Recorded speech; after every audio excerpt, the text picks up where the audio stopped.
दोस्तों, आप सभी लोगों को जय मसीह की। एक बार फिर से मैं आप सभी लोगों का स्वागत करता हूं अपने YouTube चैनल जिसके कान हैं सुन ले पर। दोस्तों, आज के इस वीडियो में हम सभी लोग बात करेंगे राजा सुलेमान के जीवन के विषय में। तो चलिए वीडियो को स्टार्ट करते हैं। दोस्तों, अक्सर मेरी मुलाकात कुछ ऐसे लोगों से होती है जो अपने जीवन में बहुत सफल रहे हैं, जो बहुत बुद्धिमान हैं, जो बहुत प्रमुख हैं और जो बहुत प्रमुख पदों पर बैठे हुए हैं। मैं उनसे पूछता हूं कि ऐसी कौन सी 3 सबसे प्रमुख बातें हैं जो आपने अपने जीवन में सीखी हैं, जिन्हें आप अपने बच्चों को भी सिखाएंगे। और उनसे बात करने में अक्सर उनके जीवन के वर्षों के अनुभव का निचोड़ जानने को मिल जाता है। कोई कहता है कि जीवन में सबसे पहला स्थान परमेश्वर को देना चाहिए। कोई कहता है कि यह बात प्रमुख है कि जो बात कहें उसे पूरा भी करें, यानी कि जो वायदा किया जाए उसे निभाया भी जाए। कोई कहता है कि संबंधों में सच्चे बने रहें। कोई कहता है कि संसार आपके साथ कैसा भी व्यवहार करे परंतु आप सदा भलाई करते जाएं। एक बात जो बहुत से लोग कहते हैं कि यह कि कभी हिम्मत मत हारो। आज यही प्रश्न मैं बाइबल के एक प्रमुख चरित्र के संदर्भ में करना चाहता हूँ। ऐसा एक शख्स जिसने अपने जीवन में बहुत अनुभव हासिल किया था, जिसने अपने जीवन में बहुत कुछ कमाया था, जिसने अपने जीवन में बहुत सी गलतियां की थी, जिसने अपने जीवन में अपने पापों से पश्चाताप भी किया और जो अपने जीवन में राज सिंहासन तक पहुंच गया। वह व्यक्ति और कोई नहीं बल्कि राजा सुलेमान था।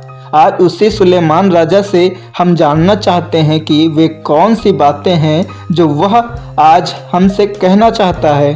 वे बातें जिन्हें हम अपने जीवन में जोड़ सकें और जिनसे हम अपनी जिंदगियों को बेहतर समझ सकें।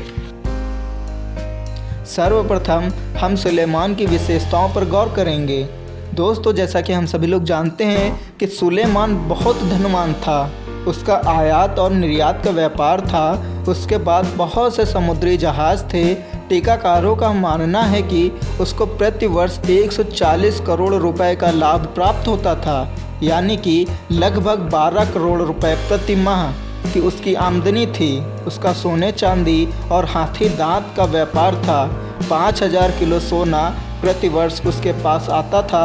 अपने जीवन में इतना धन कमाने के बाद, करोड़ों रुपए का लाभ प्राप्त करने के बाद, आयात निर्यात का व्यापार करने के बाद, सुलेमान जब अपने जीवन के अंत में पीछे मुड़कर देखता है तो वह अपनी पुस्तक में सपोपदेशक के अध्याय 5 और उसके 10वें पद में कहता है, जो रुपए से प्रीति रखता है वह रुपए से तृप्त ना होगा, और ना जो बहुत धन से प्रीति रखता है लाभ से, यह भी व्यर्थ है। हो सकता है कि नए वर्ष के लिए हमारा एजेंडा हो कि हम सुखी रहें, हम आराम में रहें, हमारे पास सुख के साधन और संपन्नता हो सकता है कि हम चाहते हों कि एक कार खरीद लें, हमारे घर में एक बड़ा रेफ्रिजरेटर हो, परंतु हमें सुलेमान से कुछ सीखना होगा। हम पाते हैं कि उसके पास भोग विलास, सुख संपन्नता के सारे साधन थे। वह राजमहल में रहता था। उसके बहुत खूबसूरत बाग थे जिन्हें देखने के लिए देश विदेश से लोग आते थे। उसके पास बहुत अच्छे गायक और वादक थे जो उसका दिल बहलाते थे। उसकी 7 पत्नियां और 300 अन्य स्त्रियां थीं। अपने जीवन के अंत में जब वह पीछे मुड़कर सुलेमान इस भोग विलास और सुख संपन्नता को देखता है, तब सपोपदेशक की किताब उसका 2 अध्याय उसके 11वें पद में कहता है, तब मैंने फिर से अपने हाथों के सब कामों को और अपने सब परिश्रम को देखा, तो क्या देखा कि सब कुछ व्यर्थ है और वायु को पकड़ना है और संसार में कोई लाभ नहीं। सुलेमान ने अपने जीवन में इन सारी बातों को अनुभव किया और उसका निष्कर्ष यह है कि यह भी व्यर्थ है। यह ऐसा है मानो वायु को पकड़ना, यानी कि व्यर्थ। दोस्तों, सुलेमान के विषय में हम एक और चीज़ को जानते हैं कि सुलेमान बहुत बुद्धिमान था। हम में से कुछ लोगों की इच्छा होगी कि हम बहुत बुद्धि को प्राप्त कर सकें, ज्ञान को प्राप्त कर सकें, कोई डिग्री हासिल कर सकें और हम अध्ययन में आगे बढ़ सकें। और यदि सुलेमान को देखें तो उसके समान बुद्धिमान अब तक कोई नहीं हुआ। उसने जो कुछ भी लिखा वह न सिर्फ बाइबल में परंतु आज बहुत सारी यूनिवर्सिटीज़ में और सारे संसार में जो अंग्रेजी साहित्य हम पढ़ते हैं उसमें सुरक्षित है। उसकी लिखी बातों का अध्ययन किया जाता है। उसकी बातें बहुत महत्वपूर्ण हैं क्योंकि वह बहुत बुद्धिमान था। उसके बुद्धि की प्रशंसा सुनकर लोग अपने प्रश्नों का समाधान जानने के लिए उसके पास आते थे। उसकी बातें सुनने के लिए बड़े बड़े विद्वान उससे मिलने आते थे।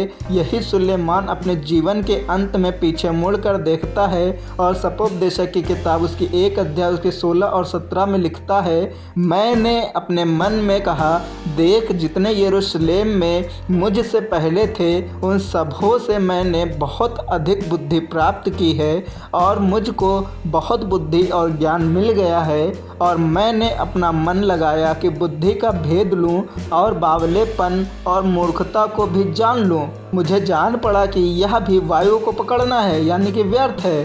दोस्तों, सुलेमान के विषय में हम एक और चीज़ को जानते हैं कि सुलेमान ने बहुत से बड़े बड़े कार्यों को किया।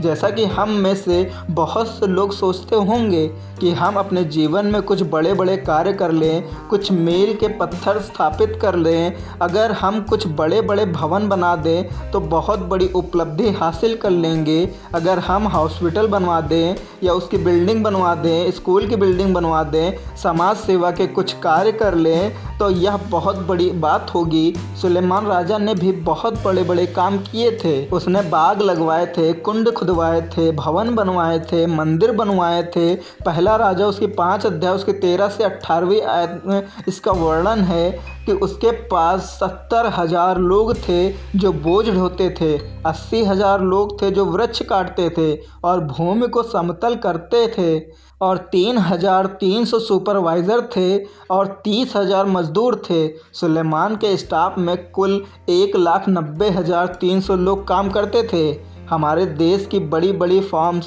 और मिलों में भी शायद इतने लोग काम नहीं करते होंगे।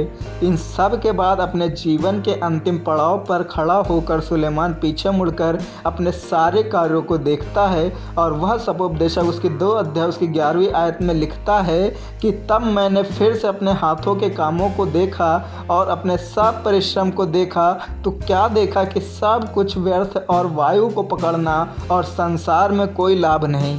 तो फिर सुलेमान से प्रश्न यह है कि जीवन में सार्थक क्या है? कौन सी बात है जो व्यर्थ नहीं?